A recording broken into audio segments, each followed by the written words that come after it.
কিন্তু আমাদের কাছে যখন তথ্য আসলো যে পরিবর্তিত পরিস্থিতিতে দেশের মানুষ আসলে মুখিয়ে আছে, আমরাও তো দেশের নাগরিকদের মধ্যেই পড়ি, আমাদের কাছেও আমাদেরও বদ্ধমূল ধারণা নির্বাচনটা হলে, একটা নির্বাচিত সরকার আসলে দেশে একটা সুন্দর স্থিতিশীল পরিবেশ বিরাজ করবে, সেইখানে না হয় আমরা না খেয়ে থেকেও সেই সেই একটা অবদান আমরা রেখে যাব। সেই জন্য জি জি চারটা অ্যালায়েন্সের আসলে কিসের ভিত্তিতে অ্যালায়েন্স করেন আপনারা? মানে আপনাদের এই সংগঠনগুলো তো প্রত্যেকটা ইন্ডিভিজুয়ালি আপনাদের উপর দিতে হয় ইলেকশন কমিশনে, তাহলে আপনাদের অ্যালায়েন্স দরকার হয় কিনা, এবং অ্যালায়েন্সের কি আসলে কোনো আদর্শিক অ্যালায়েন্স নাকি আসলে কোনো কিছু কিসের ভিত্তিতে করেন আপনারা? আচ্ছা, আমি বলছি আপনাকে আগেও কিছুক্ষণ আগেও জানিয়েছি, এখনও জানিয়েছি যে আমাদের যে অ্যালায়েন্সটা হয়েছে ইউএস এর 90% একটু কম বেশি হতে পারে, এবার নিউ নির্বাচন পর্যবেক্ষণে এরা এবার নতুন। তো যেহেতু নতুন, একটা নতুন বড় কাজে তারা যুক্ত হতে যাচ্ছে সুষ্ঠু সমন্বয়ের স্বার্থে। এই যে আজকে আমরা কথা বলছি এখানে, তাদের সমস্যাগুলো বলছি, আপনাদেরকে জানাচ্ছি, এটা তো ইন্ডিভিজুয়ালি ঝিনাইদহের আমার এই প্রতিষ্ঠানের পক্ষে সম্ভব ছিল না।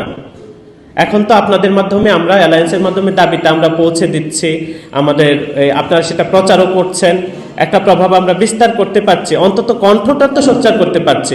সেটা একটা নতুন সংস্থা, অ্যালায়েন্স ছাড়া কিভাবে সে পারতো সেটা করতে? তার তো সুযোগ ছিল না। আমরা প্রশিক্ষণটা সম্মিলিতভাবে দিয়ে দিচ্ছি, আমরা ফর্মগুলো সম্মিলিতভাবে করে নিচ্ছি। না না, আপনারা দেখেন না, সময় তো আছে, তিলনা এখন পর্যন্ত পারেননি, আশা করছি যে বাদ বাকি সময়টুকু অন্তত ইউএস এর পাবেন না। হ্যাঁ, আমরা নিশ্চিত হয়ে নিয়েছি যে আমাদের পর্যবেক্ষক সংস্থাগুলো যাচাইয়ের কতগুলো ক্রাইটেরিয়া আছে আপনি জানেন, তার মধ্যে একটা হয়েছে নিরপেক্ষতা। সেটা কমিশন তাদের মধ্য থেকে, বিভিন্ন সংস্থার মধ্য থেকে যাচাই করেছে। মতাদর্শী তো থাকতেই পারে, কিন্তু আমরাও আমাদের মতো যাচাই করে নেওয়ার চেষ্টা করেছি যে এখানে কোনো দলীয় মত কিংবা দলীয় কোনো বোধ প্রকাশ পাবে না। এই যে আপনার একটা কোয়েশ্চেনের কারণ আছে বোধহয়, আমি বলছি আপনাকে, আমরা কিছুদিন আগে একটা প্রশিক্ষণ কাজ করেছি, একটা প্রতি বিভাগ থেকে একজন করে ডেকে এনে একটা প্রশিক্ষণ দিয়েছি পর্যবেক্ষকদের আচরণ এগুলো নিয়ে। তো এইবারে যেহেতু আমরা এই যে ইমাম খতিব সাহেবদেরকে নিযুক্ত করেছি, যেই সংস্থাটার কোনো দলীয় দলীয় তকমা নাই, তাদেরকে একজন প্রতিনিধি আমার ওই পাশে আছেন, তাদেরকে আমরা আসলে নিয়েছি। তো যখন এখানে দেখা গেছে যে এখানে আসলে সিংহভাগ মানুষ দাড়ি টুপিওয়ালা, এতগুলা কার্যক্রম চালাইতে আমাদের একটা আর্থিক খরচ হয়েছে, কিন্তু আমরা কখনো চাই নাই এই খরচটা নির্বাচন কমিশন থেকে। কিন্তু এই নির্বাচনের আগের দিন, নির্বাচনের পর দিন আমাদের একটা বিশাল অঙ্কের খরচ আছে, যেটা পর্যবেক্ষকদের দিতে হয়, যারা যাবে ফিল্ড পর্যায়ে।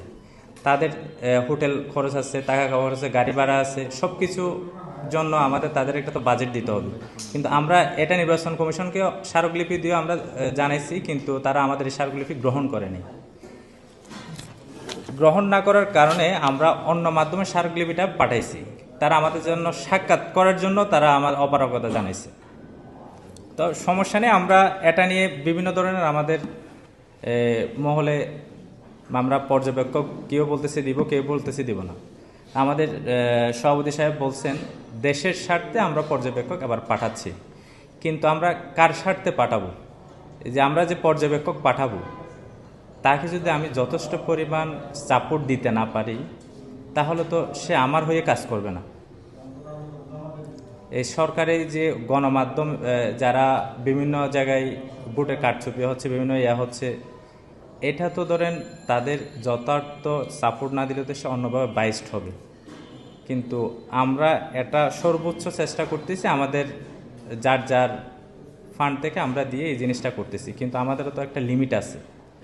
আমরা যেদিন নির্বাচন কমিশনে স্মারকলিপিতে গিয়েছিলাম, সেদিন আমরা 53টা সংগঠনের প্রধান ছিল, তাদের সাথেই নির্বাচন কমিশন দেখা করেনি।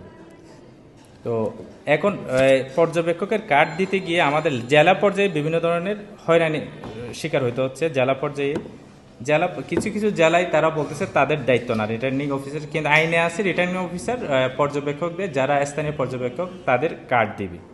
কিন্তু কিছু কিছু জেলার মধ্যে তারা অবদান স্বীকার করতেছে, তাদের কাজ না কার্ডগুলা দেওয়ার জন্য। তো আমরা চাই আমাদের ইউএসের পক্ষ থেকে আমরা সুষ্ঠু নির্বাচন করব, সব জায়গায় পাঠাবো। তো আপনাদেরও সাপোর্ট চাই এবং নির্বাচন কমিশন যেন আমাদের এই বিষয়টা ভালোভাবে নেয়।